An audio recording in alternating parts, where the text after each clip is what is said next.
Merhabalar efendim, kanalıma hoş geldiniz. Bugünkü konumuz daha mutlu, keyifli, doyumlu bir cinsel yaşam yaşamamız mümkün mü?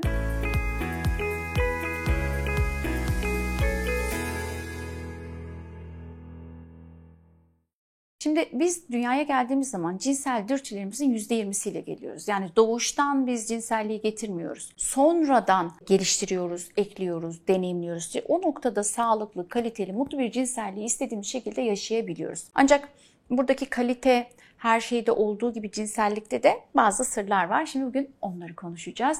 İşte sağlıklı, mutlu, doyumlu bir cinsel hayatın şifrelerini size vereceğim. Öncelikli olarak herkes kendine özgü seçimleri var. Kendine özgü tarzıyla, cinsel seçimleriyle benzersizdir ve tektir. Herkes için iyi olan sizin için iyi olmayabilir. Herkese zevk veren size zevk vermeyebilir. Onun için de siz kendinizi en iyi biçimde ortaya çıkartmakla sorumlusunuz. Bazı yönlerden insanlar birbirine benzer erojen bölgelerden, ancak bu her zaman herkes için geçerli değil. Cinsel benliğinizi keşfetmek, eğitmek, yönetmek zorundasınız. Kendi cinsel benliğinizi geliştireceksiniz.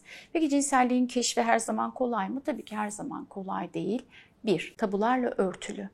Toprak altına gömülen şeyler, ayıp, günah, yasak üçgeninde. Onun için de cinsel benliğinizi keşfetmek hem cesaret istiyor hem de emek ve azim gerektiriyor. Bunları kendinize mutlaka yaratın ki cinsel benliğinizi keşfederek o noktada mutlu, doyumlu bir cinsellik yaşayabilirsiniz. Tüm cinsel sorunlar, bize başvuranlar, cinsel terapistlere gidenler, cinsel fonksiyon bozukluklarının temelinde hep yanlış öğrenilen bilgiler var. Cinselliğe ilişkin doğru bilgilerin edinilmesi gerekiyor. Cinsel inançların düzeltilmesi gerekiyor. İşte cinsel mitler, yanlış bilinenleri videolarını çekmiştim. Merak edenler için linklerini paylaşacak arkadaşlarım. İşte onları mutlaka hem izleyin hem okuyun. Misal, erkek cinselliğe her zaman hazırdır. Böyle bir mit var. Gerçek böyle bir şey yok. İlk cinsel ilişki zordur, ağrılıdır. Böyle bir mit var. Ya da işte aynı anda orgazm olmak lazım. Böyle bir mit var. Bunların hepsi yanlış. Doğrularını o videolardan lütfen izleyin. Doğru bilgileri öğrenin ki cinsel benliğinizi keşfetme sürecinde size yardımcı olsun. Yanlışları düzeltmek lazım. Aslında sağlıklı cinselliğin altın değerindeki anahtarı bunlardır diyebilirim. Peki sağlıklı, doyumlu, kaliteli bir cinsellik yaşamak istiyorsak bunun sırları neler? Şimdi biz dünyaya geldik insanoğlu olarak. Diğer canlılardan farklı olarak, yani diğer bütün memeli canlılar ya da çiftleşen, üreyen bütün canlılardan farklı olarak cinselliği geliştiren, deneyimleyerek keşfeden tek canlı türüyüz. Diğer canlılar böyle bir şey yapmıyorlar. Onlar için sadece üreme o pencereden, ama bizim için haz aldığımız, keyif aldığımız, deneyimlediğimiz süreçler. Ve bizim çok sayıda seçeneğimiz var. Bu seçenekleri keşfederek kendi cinsel benliğimizi, seçeneklerimizi oluşturuyoruz. Bütünüyle iki kişi benzer değil. Yani insanoğlu zaten farklı. İki insan da birbirinden farklı. Neden hoşlanacaklarını, kendilerini ve partnerini sekse nasıl hazırlayacaklarını bize kimse öğretmiyor. Kimse de söylemiyor. Bunu nasıl keşfedeceksiniz? İşte bu noktada da cinsel benliğinizi keşfederek ilk olarak da cinsel inançları, yanlış cinsel inançları düzelterek yapacaksınız. Cinsel açıdan nasıl biri olduğunuzu bilmiyorsanız, kendi bedeninizi, kendi vücudunuzu, cinsel davranış biçimlerinizi, tercihlerinizi, erojen bölgelerinizi, sizi uyaran, sizi harekete geçiren, tetikleyen olguları keşfetmeniz gerekiyor. İşte bu keşifleri de rahat rahat yaptığınız noktada, keşfettiğiniz noktada cinsel yaşamınız daha başarılı, mutlu, doyumlu oluyor. Daha sağlıklı, daha mutlu bir cinsel yaşam sizi o zaman bekliyor. Cinsellik, yani seks yapmak araba kullanmaya benziyor. Biraz ona benziyor. Dünyaya gelirken hepimiz zannediyoruz ki dürtülerimiz var ve cinsellik beynimize kazındı. Biz ona göre yaşayacağız. Ama bu birazcık hayvani ve üreme kısmı. Ama biz insanız. Ondan dolayı da geliştiriyoruz. Yani %80'ini geliştiriyoruz.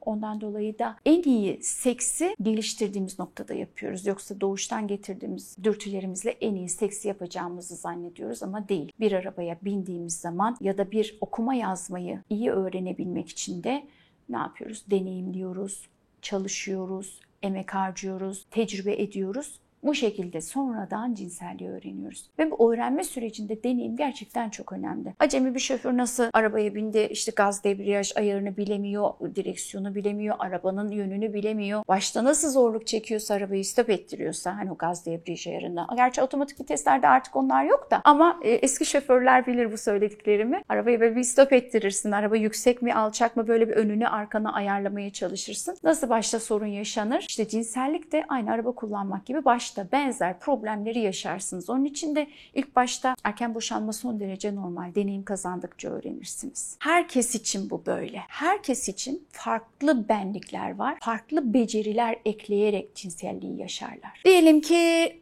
bir kişi bu yola çıkacak. Çok abartılı beklentiler içerisinde. Yani 3 saat ya da işte sabaha kadar ereksiyon halinde kalabileceğini düşünüyor. Bunlar gerçek dışı.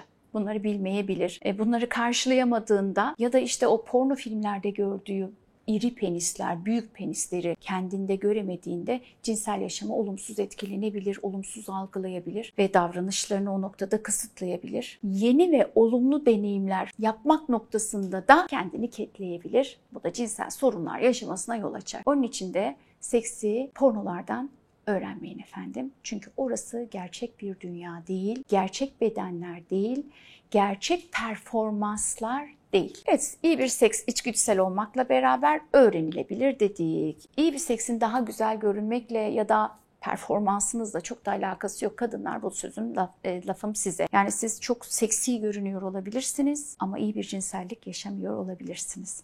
Yani güzellik, seksilik, bedensel algıyla cinsellik birbirinden farklı şeyler. Ya da erkekler için söylüyorum.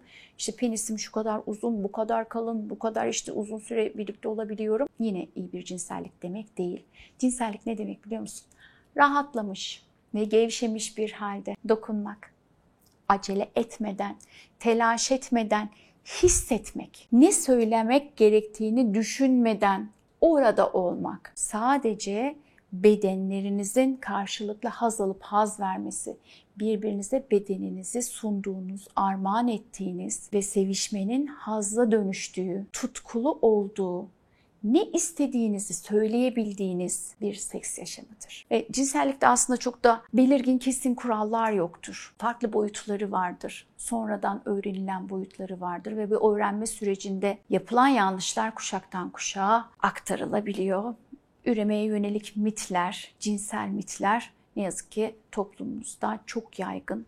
Onlardan biraz uzaklaşarak doğru şeyleri öğrenmek gerekiyor. Bu videoyu izleyen sevgili izleyicilerim, seksi doğuştan getirmekle beraber geliştirebileceğimizi artık öğrendiniz. Ve tek bir kalıpla yaşamamak gerektiğini de öğrendiniz. Ne kadar çok insan varsa o kadar çok sevişme biçimi var, seçim var. Artık onu da biliyorsunuz. Bu noktada da cinsel benliğinizi keşfetmek için cesur olun, korkusuz olun ama bu noktada da kendinizi ve bir başkasına zarar gelmemesi için dikkat edin. Bir videonun daha sonuna geldik efendim. Sağlıklı günler diliyorum. Görüşmek dileğiyle.